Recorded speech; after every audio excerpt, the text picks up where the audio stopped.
Assalomu alaykum hammaga. Kelinglar nasriyamizni ko'tarib, bugun yaxshi kayfiyat bilan bu vlogimizni o'tkazamiz. Vlogga qilishimdan maqsad birinchisi o'zim haqimda aytib berish, ikkinchisi YouTube'ga juda ham qiziqaman va ko'proq uzunroq video olishga harakat qilaman xudo xolasa. Ismim Asal, men 27 yoshdaman. Asulam taxallusi orqali meni Instagramda tanisangiz kerak.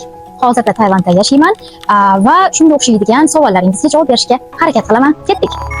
Va ikkinchi video davomida sizga reelslarimni qanaqa qilib olishdan tortib, uni Instagramga qanaqa qilib joylashgacha ozgincha gapirib o'tib ketaman va albatta xudo xohlasa 15-apreldan boshlab kursimga sizlarni taklif qilaman. Birinchi savol: sizning asosiy kasbingiz nima? Asosiy kasbim bu videograflik va grafik dizaynerlik.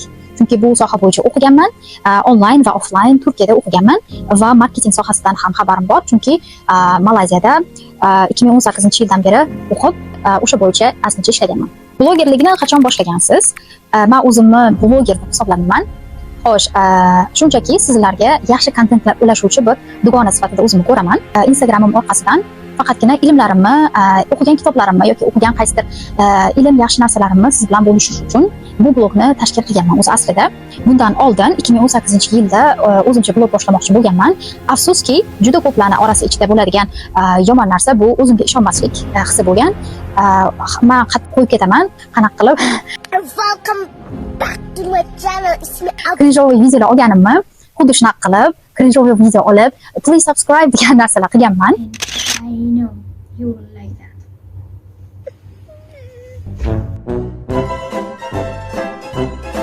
O'zi bu sohadagi o'sha Asulam profilini men 2024-yildan boshlab yuritishni boshlaganman. Bu avgust oyi bo'ladi. O'shanda menda faqatgina 1,5 mingta podpishchik bor edi va ularning juda ko'plari faqatgina meni o'rtoqlarim, singillarim, oila a'zolarim edi. Hozirga kelib boshqa dugonalar orttirdim aynan shu blog orqasidan va juda ham xursandman insonlar yaxshi qabul qilayotganidan, menga motivatsion gaplar gapirayotganidan, meni blogim va ularga yetkazayotgan ilmim ularga yoqayotganidan juda ham xursandman. Durdona opa, singlingiz bo'ladimi? Ovozingiz juda o'xshar ekan. Ha, Durdona singlim bo'ladi.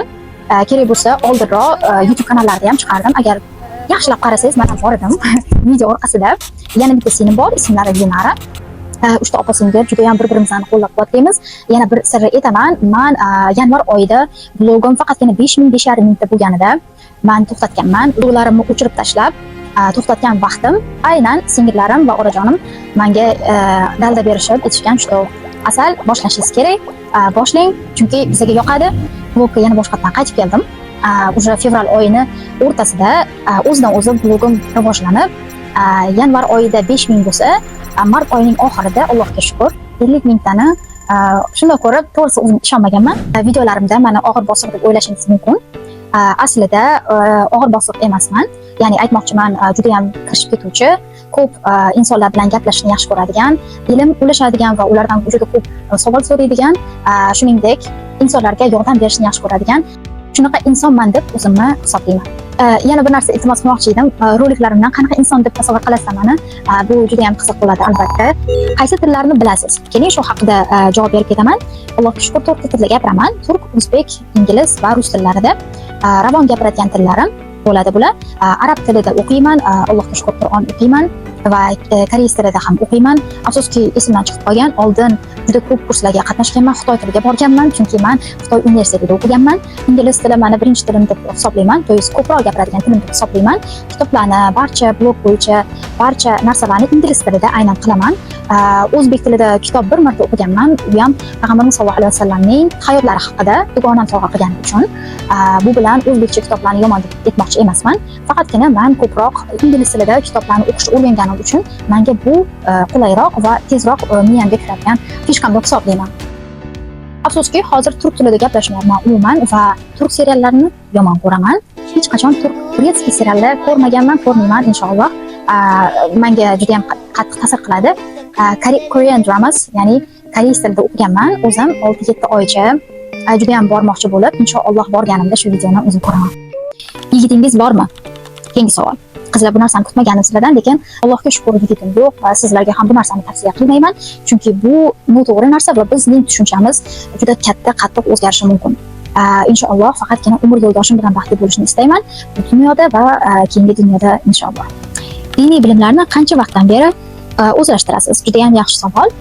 2018-yildan beri Malayziyaga borganimda, universitetda o'qishni boshlaganimda, o'sha yerda juda katta qiyinchiliklardan keyin o'zimga yaxshi o'qishim haqida va ko'proq bilim, qancha ko'p bilim olsam, qancha olsam o'shancha olishga harakat qilganman. To'g'risini aytsam, juda afsuslanganman. Maktablarda yaxshi o'qimaganim uchun, ya'ni o'zim ustimda yanada ko'proq ishlamaganim uchun maktabda litseyda qizil diplom bilan bitirganman. Dugonalarim ko'rayotgan bo'lishi mumkin. Lekin o'z ustimda ishlashni unutganman. Sizga ham bu narsani maslahat berardim. O'qishga bormaydigan, maktabga bormaydigan, kitob o'qimaydigan, shunday qizlar agar ko'rayotgan bo'lsa, o'z ustingizda ishlang yoki qiynalasiz. O'zbekistondami, chet eldami, qayerda bo'lsa ham, agar o'z ustingizda ishlamasangiz, hayot juda ham qiyin va bu narsani bizga ota-onamiz yoki boshqa insonlar o'rgatmaydi. Bu narsani o'zimiz o'rganamiz. Oddiy holat, menda kerak bo'lsa o'sha din bo'yicha hech qanaqa tushuncham bo'lmagan, hattoki hijobni qanaqa qilib to'g'ri o'rash haqida bilimlarim bo'lmagan. Albatta, men bundan olganman, undan olganman, eshitdim degan gaplarga ishonganman. Afsuski, bu narsalar hammasi noto'g'ri bo'lib chiqqan. Eshitganingizga emas, o'qiganingizga va dalillar bilan keltirilgan sabablarga ishonishingiz kerakligini har doim ta'kidlab aytib o'taman. Xullas, 2018-yildan beri Malayziyaga borganimdan boshlab, o'sha yerda Qur'onni o'qishni boshlaganman, albatta o'zbek tilida, ingliz tilida va o'shandan boshlab coding, Python, ya'ni men grafik dizaynerlikdan tashqari har xil kompyuter o'yinlarini yaratish, Roblox, Minecraft shular bo'yicha barcha sohalarni o'zlashtirib, men oldin o'zi aslida IT o'qituvchisi bo'lganman. Tak. Qachon hijobga kirgansiz? Yaxshi savol. Hijobga men 2019-yil kirganman va albatta bu narsani ota-onam boshqa hech kim bilmagan. Shunchaki o'zim kirib, boshqalardan so'rab, hattoki hech qanaqa hijobim bo'lmagan, uzun ko'ylaklarim bo'lmagan. O'sha payt bir qiz, Malika degan qiz menga berib turganlar. Juda ham xursand bo'lganman, albatta. Shunday berib yuborganlar, yangi kiyimlarni. O'shandan boshlab, aprel oyidan boshlab hijobga kirganman va Allohga shukr, undan keyin yechishni o'ylamaganman. Va bu haqida albatta siz uchun his tayyorlayman, chunki hozirda juda ko'plar hijob o'rab yechib yuborish problemasi bor, muammosi bor, ya'ni biz bunaqa qilmasligimiz kerak va biz to'g'ri ishlarni qilishimiz kerak deb hisoblayman. Montajlarni o'zingiz qilasizmi? Videoni o'zingiz olasizmi? Allohga shukr, montajlarni, videolarni va ideyalarni hammasini o'zim qilaman. Albatta bir xil paytlarda singillarim menga videolar tashlab turishadi. Bunaqa video qil, bunaqa video qil deb yoki ideyalarni olasiz deb so'rashadi. Ideyalarni insonlar mendan qanaqadir savol so'rasa yoki men ko'proq nimani izlayotgan bo'lsam, o'sha bo'yicha shunchaki video qilaman. O'ylaymanki, men o'ylayotgan narsa boshqalarda ham muammo bo'lishi mumkin. Muammo bor, muammoga yechim qidiraman va u narsani sizga videolarim orqali yuborib beraman. Chunki bu narsa bo'yicha oldindan juda ham kichkinaligimizdan akalarim, singillarim bilan kerak bo'lsa videolar olib, anaqa Nokia telefonlarda biz kinolar olganmizda, inshaalloh katta odam bo'lib ketsam, bu narsani albatta ko'rsataman. Hozirda akam kino oladilar. Montaj bo'yicha kursingiz bormi? Albatta inshaalloh 15-apreldan boshlab kurslarni boshlaymiz va 10 ta insonni tanlab olib, shu insonlarga o'rgatishga harakat qilaman. Montajingizga qancha vaqt ketadi? Bu montaj juda ham ko'p energiya, juda ham ko'p ko'z nurimni oladi, albatta, va qo'llarim juda ham qattiq og'riydi. Chunki telefon qizib ketadi, juda ko'p qiyin bo'lishi mumkin. Kerak bo'lsa montajlarim 3 soatdan, eng kami 3 soatdan 7 soatgacha ham davom etgan montajlarim bo'lgan va albatta bu 10 mingta prosmotrga ham yetmagan bir xil paytlarda. Allohga shukr, hozir eng ko'pi 3 million, 4 million inson montajim orqali maza qilib ko'rishyapti va videolarim juda ko'p insonlarga yordam beryapti deb o'ylayman. Montajlarni qaysi telefonda qilasiz? Telefonim 15 Pro Max, o'shanda olaman va xuddi o'sha telefonda montaj qilaman. Bir eslatma, agar telefoningiz qotib qolgan bo'lsa, bu ko'proq pamyatga bog'liq, ya'ni xotirasini tozalab turishingiz kerak. Shuning uchun kichkina fleshka olganman, fleshkani ichiga solib, o'sha xotirasini yanada kamaytirish uchun ishlataman. Xo'p, kelinglar, birinchi protsessni boshlaymiz. Bu eng birinchisi eng birinchisi skript yozishdan boshlaymiz. Ya'ni ideyani biz skriptga aylantiramiz. Nima demoqchimiz? Odamlarga nima yetkazmoqchimiz? Nima haqida gapirmoqchiman? Qaysi hadisni qo'llayman? Gapim to'g'ri kelyaptimi? To'g'ri gapiryapmanmi? O'sha narsalarni albatta ko'rib chiqishim kerak. Men Google Keeps degan prilojenedan foydalanaman. O'shanda uzun tekst yozaman, xohlasam telefonimdan, xohlasam kompyuterimdan kirishim mumkin bo'ladi. Xohlagan vaqtim ishlata olaman, hammasi bitta bazaga tushadi. Va albatta ikkinchi narsa bu atmosfera. Juda ko'plar so'raydi mendan, nima uchun bunaqa narsalar yoqasiz, nimaga menga ish ham yoqasiz deb savol berishadi. Bu estetika va bu o'zimni fishkam.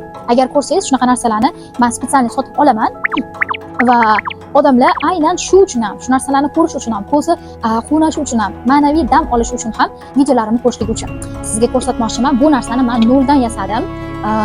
o'zi hech qanaqa dekoratsiyasiz keladi. Bunlarini mana bunaqa qilib chiroyli qilib yasash kerak bo'ladi. Va ko'rinyapti ham umiddaman. Bunga ham 1,5 soat vaqtim ketdi. Lekin yasadim. Hozir esa skriptimni to'g'rilayman, o'tirib qanaqa qilib svetlarni qo'yishim, postanovka o'shanga o'xshaydigan narsalarni ko'rsataman. Ketdik. Xo'p, hozirgina skriptlarimni yozib bo'ldim. Endi ikkinchisi bu lokatsiya svet.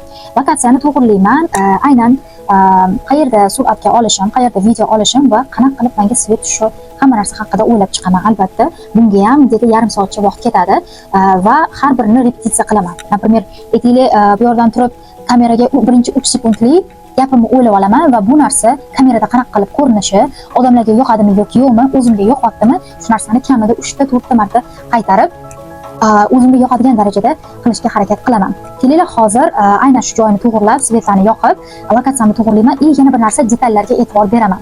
Juda qattiq detallarga e'tibor beraman. Masalan, voy mana yoqda svet yo'q ekan, svet qo'yaman. Yo mana yoqda gul bor, gulni yana bitta qo'yaman yoki kitoblarni qo'yib qo'yaman. Mana fishkamdan yana biri bu svet, detallar. Agar sezgan bo'lsangiz, har bir chiqayotgan videolarimda detallarga asoslangan bo'ladi. Qo'limda gul bo'ladi yoki qanaqadir sham bo'ladi yoki yana qanaqadir bir detal bo'ladi. O'sha narsaga juda ham katta ahamiyat beraman va o'ylaymanki, shu bu o'zgacha odamlarga ruh bag'ishlaydi va buni ko'rayotganda estetichnik bo'lishga harakat qiladi. Ya'ni estetichnikroq ko'rinadi degan bir ijroda o'qiganman deyishim xullas. Bu ham o'zi aslida psixologiyada bor.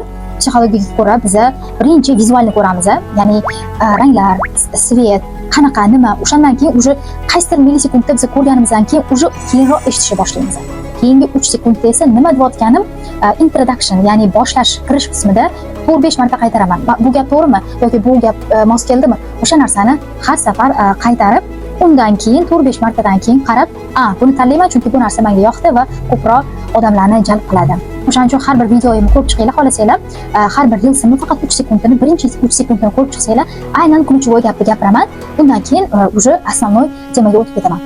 Boshladik. Hozir men svetlarni yoqib chiqaman, undan keyin yana boshqatdan sizlar bilan olishga kirishamiz.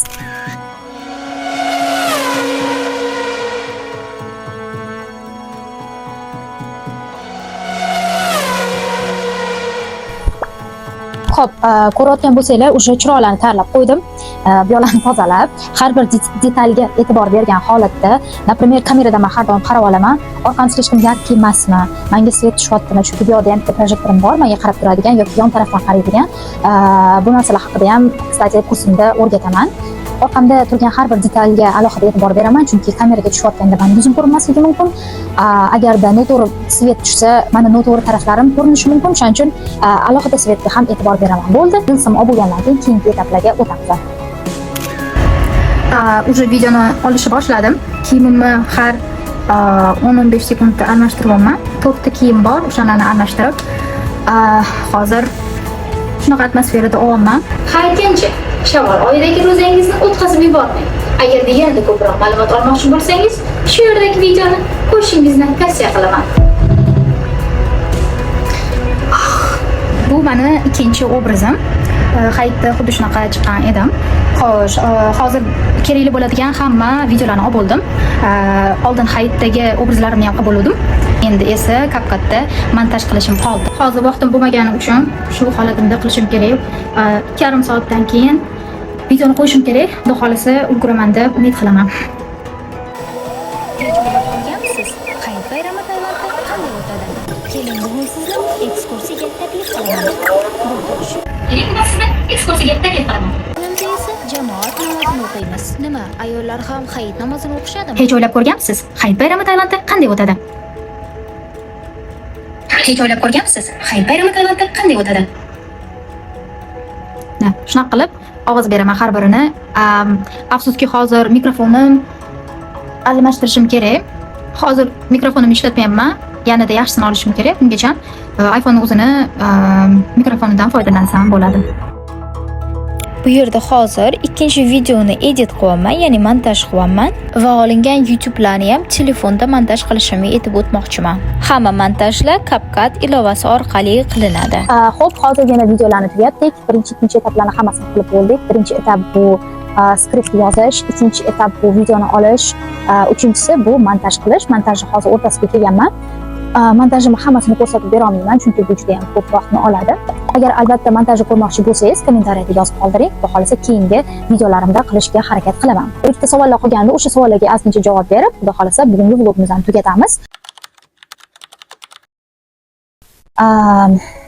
Xo'p, birinchisi yolg'on gapiradigan insonlar, ikkinchisi ko'ra olmaydigan insonlar, uchinchisi bilimsiz insonlar. Bilimsiz insonlar bilan menimcha do'st bo'la olmayman. Faqat men gapirsam ular gapirmasa yoki ular ko'p gapirib men gapirmasam, yo'q, menimcha bunaqa insonlardan do'st chiqmaydi. Shu. Oxirgi savol, tavsiya bering, sizga o'xshashni xohlayman. Har bir obunachimga shu tavsiyani bermoqchiman. Hech qachon kimgadir o'xshashni istamang va kimgadir tahdid qilmang. To'g'ri, Instagramda ko'rayotgan har bir videolarim chiroyli bo'lishi mumkin, lekin buni orqasida boshqa ishlar turibdi. Aytaylik, video qilyapman, kitob o'qiyotganimni. Bu degani men har kuni kitob o'qiyman degani emas. Tushundingizmi? Masalan, bir kun men faqatgina kitob o'qisam, keyingi 3 kun faqatgina video montaj yoki nimanidir orqasidan izlanayotgan bo'laman. O'shaning uchun har doim ham bir narsani ko'rib, siz shunaqa ekansiz deb keta olmaysiz. O'shaning uchun iltimos, kimgadir o'xshashdan oldin u insonni yaxshilab tanishga harakat qiling. Video, qanaqadir vloglarda ko'rsatilayotgan narsalar har doim ham haqiqat emas va ko'p insonlar hozirda men yoki kimnidir aytmayapman, lekin juda ko'p insonlarni taniyman, что ular sizga Instagram yoki YouTube orqali, o'sha sotsial seti orqali sizga haqiqatni gapirib bermaydi. Ular bo'rtirib gapirishni yaxshi ko'radi, chunki insonlar bu narsaga qiziqadi. Birinchisi, hech qachon bir inson bilan o'zingizni solishtirmang. Bu noto'g'ri narsa. Ikkinchisi, bu hech qachon kimgadir tahdid qilmang. Uchinchisi, har doim bilim o'rganing, til o'rganing. O'shanda inshaalloh siz ham chet el safarlariga borasiz, chet elga borasiz va albatta kattaroq ish qilasiz. Aynan shu yerda telefonim xotirasi tugab qoldi. Sizni qattiq hurmat qilaman. Rahmat, sog' bo'ling, salomat bo'ling. Ma'assalama.